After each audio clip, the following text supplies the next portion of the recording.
তিনি এখনো গুরুতর অসুস্থ, সেই কারণে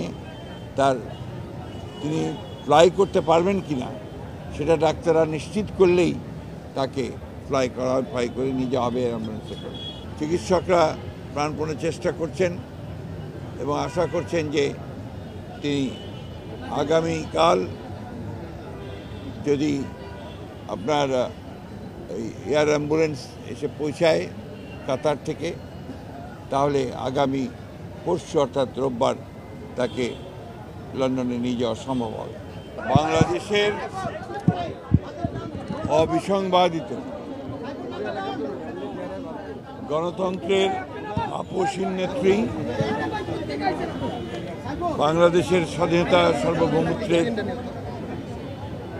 অতন্দ্র প্রহরী, জনগণের অতি প্রিয় দেশনেত্রী বেগম খালেদা জিয়া গত প্রায় এক সপ্তাহ ধরেই তিনি গুরুতর অসুস্থ অবস্থায় হাসপাতালে রয়েছেন।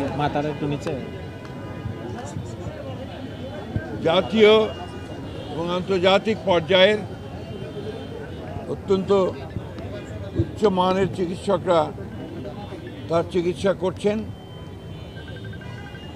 কিন্তু এই চিকিৎসার আরও উন্নত হাসপাতালে করা প্রয়োজন বলে সবাই মনে করছেন। সেই কারণে তাকে ইংল্যান্ডের হাসপাতালে নিয়ে যাওয়ার সিদ্ধান্ত হয়েছে। এই নেত্রী তিনি তার সারাটা জীবন এই দেশে গণতন্ত্র প্রতিষ্ঠার জন্য উৎসর্গ করেছেন।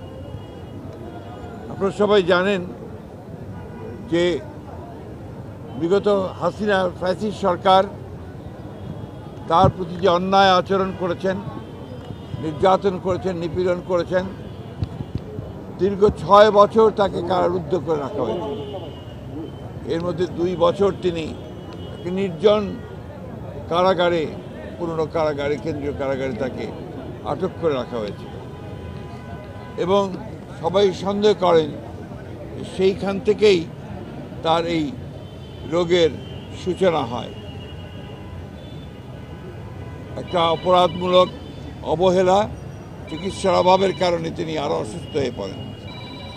এরপরে আপনারা জানেন যে গত 4 বছর কোভিডের সময় থেকে তিনি গুরুতর অসুস্থ হয়েছিলেন। আল্লাহর অশেষ রহমতে তিনি সুস্থ হয়েছিলেন, এই কয়েকদিন তিনি আবার অসুস্থ হয়েছেন। আমরা আজকে এখানে এই নয়াপল্টনের এখানে মসজিদে আমরা নামাজ আদায় করেছি, জুমার নামাজ। সারা দেশে আজকে জুমার নামাজের পরে বাংলাদেশের মানুষেরা দলমত নির্বিশেষে তারা আজকে এই মহান নেত্রীর জন্য, তার আরোগ্য লাভের জন্য তিনি সুস্থ হয়ে আমাদের মাঝে ফিরে আসেন এবং দেশের যে সংকটময় মুহূর্তগুলোকে যেন তার অগত্যে আমরা সবাই অতিক্রম করতে পারি, সেই দোয়া আজকে বাংলাদেশের মানুষ তার কাছে, আল্লাহ তাআলার কাছে চেয়েছেন।